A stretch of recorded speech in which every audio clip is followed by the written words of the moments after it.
Vamos lá, pessoal. O objetivo desse vídeo, nesse primeiro vídeo, de uma série de 2 vídeos, é tratar as principais contribuições do economista Ragnar Nurkse sobre o desenvolvimento econômico. O Nurkse é um dos principais economistas do mainstream, vinculados até a uma percepção ortodoxa, dada a sua crença na lei de Sé, a tentar interpretar o desenvolvimento econômico, a estratégia de desenvolvimento econômico dos países subdesenvolvidos, os motivos que explicariam esse subdesenvolvimento no contexto lá do imediato pós-Segunda Guerra Mundial, né? A ideia central do Nurkse, é entender os problemas de formação de capital em países subdesenvolvidos, né? Referência para essa discussão são as conferências dele, conferências 1 e 3, dadas pelo Nurkse aqui no Brasil em 1951, onde ele tenta entender os limites a esse processo de formação de capital em países subdesenvolvidos. Legal. O Nurkse vai falar, ele é um economista estoniano, né, de origem estoniana, que faz sua carreira acadêmica nos Estados Unidos, em Princeton e em Colômbia. Tem participações ali na Liga das Nações, no período anterior, ou seja, é mais um daqueles economistas que orbitam em torno dos organismos ou proto-organismos multilaterais a debater o tema do desenvolvimento, né? O Nurkse vai olhar para a ideia do subdesenvolvimento a partir de uma perspectiva de círculo vicioso. A metáfora é a ideia da gaiola de ferro, né? Ele vai falar o seguinte, olha, um país é pobre porque é pobre. Ele vai depois desenvolver todos esses argumentos que no primeiro momento parecem e são uma afirmação tautológica, né? O país é pobre porque é pobre. Como interpretar as mediações nesse círculo vicioso do subdesenvolvimento e romper com essas interpretações? O Nurkse vai ser um dos economistas que pode ser agrupado, junto com Rosenstein e Rodin, na ideia de defender uma estratégia de desenvolvimento equilibrada para contornar esse círculo vicioso. Legal. Então, objeto de análise principal dele, problema de formação de capital em países subdesenvolvidos. Ele vai falar, olha, o subdesenvolvimento, ele é caracterizado também pela incapacidade das economias levarem a uma formação de capital. Como ele vê essa dinâmica? Ele fala, para se levar ao desenvolvimento, para se avançar num processo de desenvolvimento, é necessário um processo de aumento da produtividade. Muito em linha com as discussões que nós já fizemos anteriormente, certo? Mas esse aumento da produtividade só é viabilizado, ou é principalmente viabilizado, em decorrência do aumento da intensidade de capital por trabalhador. Então, para desenvolver, eu preciso ter um aumento da produtividade. Para ter um aumento da produtividade, eu preciso ter um aumento da intensidade de capital por trabalhador. E esse processo ocorreria em paralelo ao deslocamento do excesso de mão de obra das atividades primárias para o que ele chama de outras atividades capitalistas. Ok? Dinâmica bastante tradicional de transformação estrutural, né? Esse processo vai encontrar alguns limites no que diz respeito à capacidade ou incapacidade de formação de capital nos países subdesenvolvidos. Certo? O Nurkse vai falar o seguinte, olha, a incorporação de maior capital no trabalhador, por si só, já vai trazer um aumento da produtividade. Então, olhando para economias subdesenvolvidas. Aqui a gente pode fazer uma crítica a essa interpretação. Ele olha, qual é a crítica? Ele olha para a tecnologia, ao trazer essas afirmações, a gente pode supor que ele está quase admitindo a tecnologia como um elemento exógeno. Exógeno. Isso depois vai ser um objeto de crítica por parte do Furtado, que vai debater a obra do Nertz.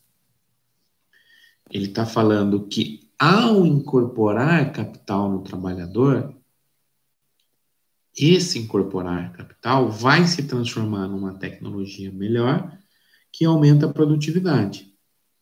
Ou seja, ele está abstraindo de todos os problemas do processo de desenvolvimento que envolvem o controle da tecnologia, a assimilação, a difusão desigual, que envolvem capacidade de importar máquinas e equipamentos. Mas fica um pouco para depois. Por que ele fala isso?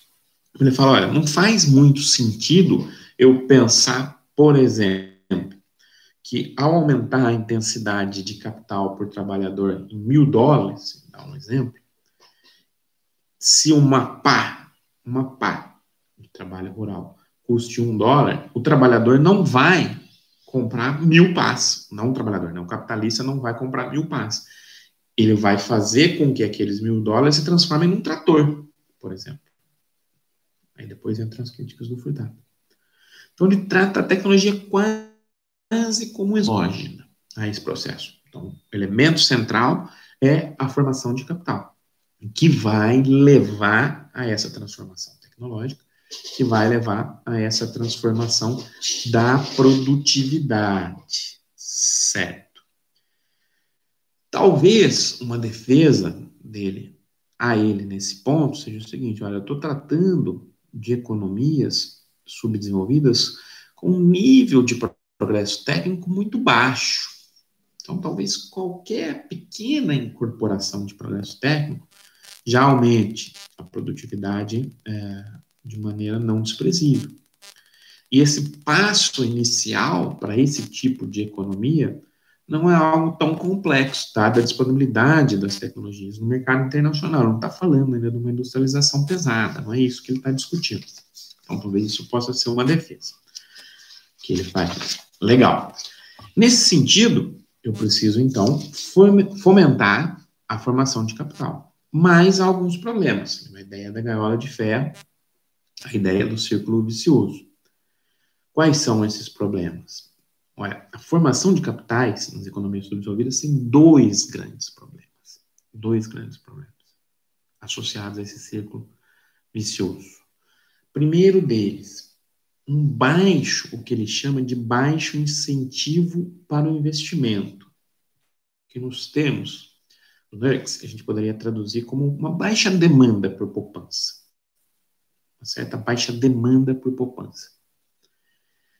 Por que há um baixo incentivo para o investimento, uma baixa demanda por poupança?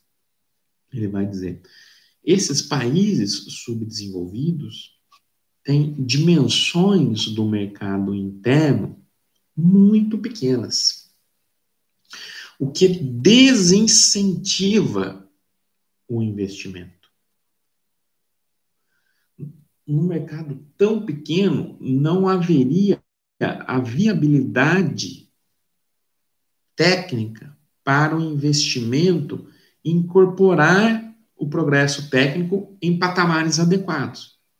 Ou seja, é algo mais ou menos próximo à ideia de escala mínima de eficiência. Como o mercado é muito pequeno, eu não tenho um incentivo, uma escala suficiente para fazer um determinado investimento, mesmo aquelas tecnologias sendo simples, como ele falou, e viabilizar esse investimento produtivo tecnológico. Por quê? Porque o mercado é muito pequeno. Então, eu tenho um primeiro grande problema para contornar essa gaiola de ferro. Um país é pobre porque é pobre, esse círculo vicioso da pobreza, desculpa, porque eu tenho uma baixa demanda por poupança. Além disso, ele vai falar isso a todo momento nas suas conferências. há uma dificuldade de se fazer com que o investimento, essa poupança, desculpa, se direcionem para uma atividade produtiva, dado esses problemas de tamanho de mercado. Ele vai deixar claro que a todo momento há diversos incentivos que fazem com que esse volume de poupança, que é baixo, seja direcionado para outras atividades que não o investimento produtivo, que incorpora capital, que aumente a produtividade, que incorpora tecnologia. Por exemplo, compra de imóveis, compra de alguns bens de luxo, alguns bens de consumo, etc. Por quê? Porque é algo que ele chama ali de efeito demonstração.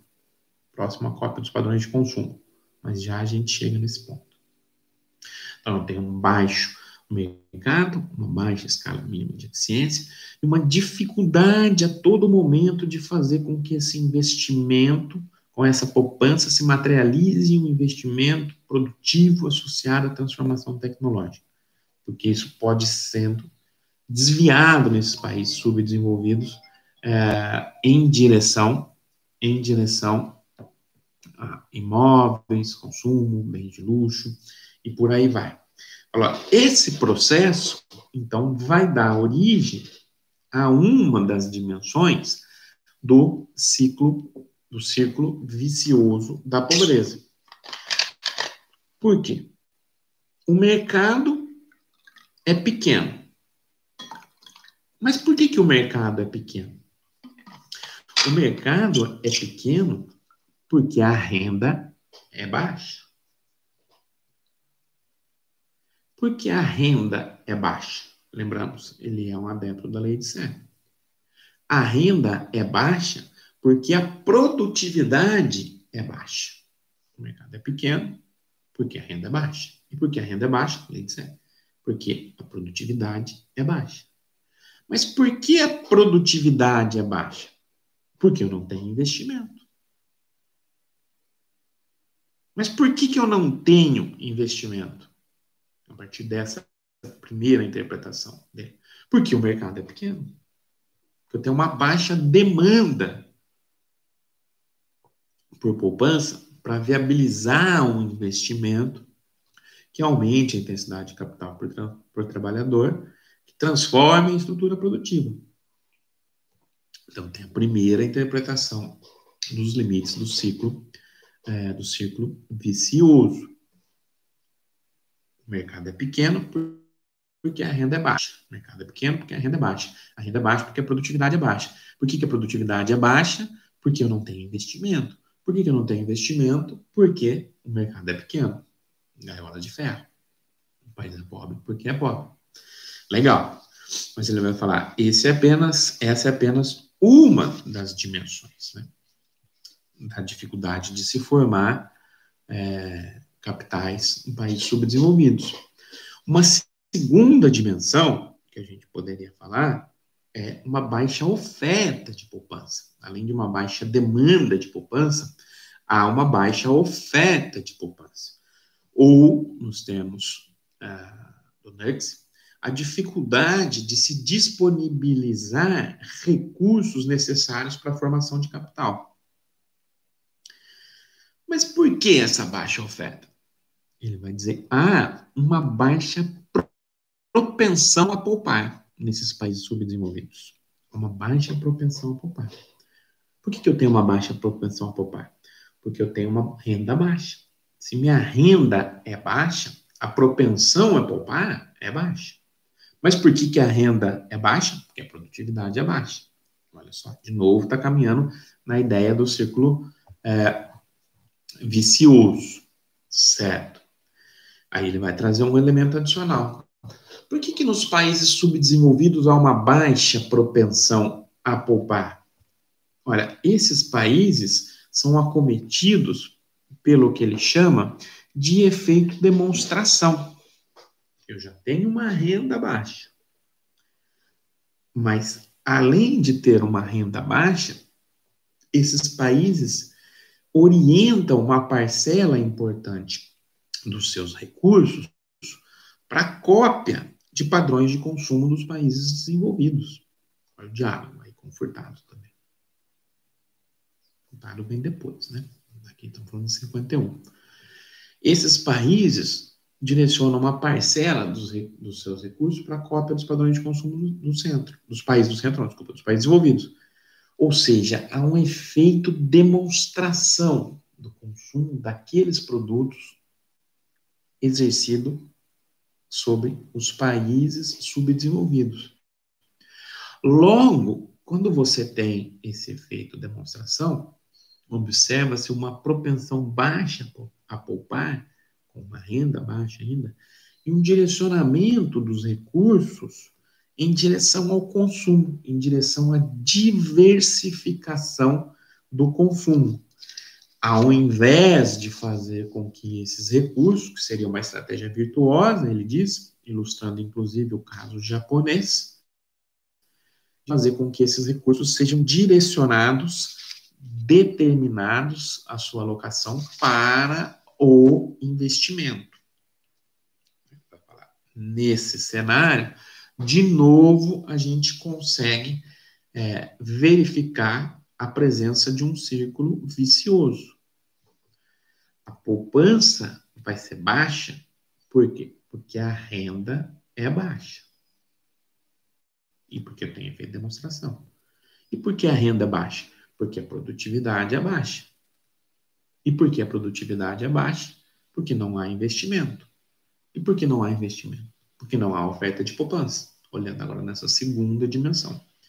Então ele fala, os países subdesenvolvidos estão presos a esse ciclo vicioso, essa gaiola de ferro da pobreza. Eu preciso reorganizar os processos de formação de capital nesses países para permitir um avanço em direção ao desenvolvimento. Mas como eu devo fazer isso? Proposição do Nurse. O cenário adequado, ideal, é via crescimento equilibrado, tal qual o Rosenstein-Rodin afirmava. A importância do Estado para planejar, para organizar, ok, para coordenar esse investimento. Ele vai falar, olha, o Estado precisa coordenar esse processo. Eu preciso fomentar um desenvolvimento equilibrado, um crescimento equilibrado, desculpa. Esse crescimento equilibrado vai ser importante, porque dado que ele é um adepto da lei de Sé, ao fomentar-se o investimento, esse investimento aumentaria a oferta e criaria sua própria demanda. Levaria a aumento dos empregos, levaria a economias externas, tal qual o Rosenstein-Rodin, e criaria renda para expandir o tamanho do mercado. Ele é contrário à percepção do Keynes, a partir do princípio da demanda efetiva. Né? A expansão monetária não teria impactos importantes, por exemplo, no aumento do tamanho do mercado. Esse mercado ele é restringido pela dimensão da oferta, pela dimensão da incapacidade de você viabilizar os investimentos, dada a escassez de poupança e dada a dificuldade de você ter uma baixa demanda por poupança. Então, esse seria o caminho, viabilizar um processo de crescimento equilibrado. Como esse processo ocorreria? Eu preciso ter blocos de investimento, tal qual você está rodando, coordenados pelo Estado, no sentido de se criar complementaridades entre si, gerando economias externas. É uma discussão que a gente já fez, o que viabilizaria um aumento do mercado. Então, a ideia é o investimento em bloco, de uma vez só, criando complementaridades. Em quais áreas? No que ele chama de projetos de capital. Projetos de capital. Algo próximo à nossa ideia de infraestrutura, né? Além disso, tem os investimentos dos próprios empresários. Ok, mas aqui ele está falando do Estado, precisa coordenar nesses projetos norteadores, nesses projetos de capital, e a partir partir daí, avançaria-se no processo de desenvolvimento. O Estado coordenaria esse processo. Ele até faz uma crítica ao Schumpeter. Schumpeter Marco I, de 1912, não Schumpeter Marco II, né? A ideia do que depois convencionou se chamar do empresário schumpeteriano, né? De que haveria por parte do empresário um espírito empreendedor que capitanearia todo esse processo de investimento. Claro, isso não é, Schumpeter Marco I, isso não é adequado para se entender os processos de superação ou de tentativa de superar o subdesenvolvimento nos países subdesenvolvidos, porque a gente já tem problemas destacados relacionados à dimensão do mercado, como a gente já discutiu. Então, eu não tenho incentivos adequados para a atuação do empreendedor. Nesse cenário, seria necessário os de crescimento equilibrado. Ele vai falar, olha, vamos discutir depois questões de financiamento. Mas ele vai falar, a função do Estado vai ser fundamental. O investimento direto externo poderia contribuir nesse processo, mas ele é visto com ressalvas pelo NERCS. Por quê? O capital pode ter efeitos importantes para a importação de máquinas, equipamentos, efeitos benéficos para a importação de máquinas e equipamentos, certo? Para contornar alguma restrição externa. Mas ele vai falar, olha, em geral, o investimento direto externo nas economias subdesenvolvidas é voltado, fundamentalmente, está discutindo isso nos anos 50, a gente tem que entender, é voltado, fundamentalmente, à criação de enclaves exportadores de commodities. Exportadores de commodities. Não são investimentos, em geral, direcionados ao mercado interno. Ele fala, olha, esse não é o caminho. Uma inserção externa exportadora de commodity não é o caminho. O adequado é a gente ter um processo de desenvolvimento associado à diversificação produtiva doméstica. Aí ele vai falar, tal qual o List fala, não sou contra a expansão do comércio internacional.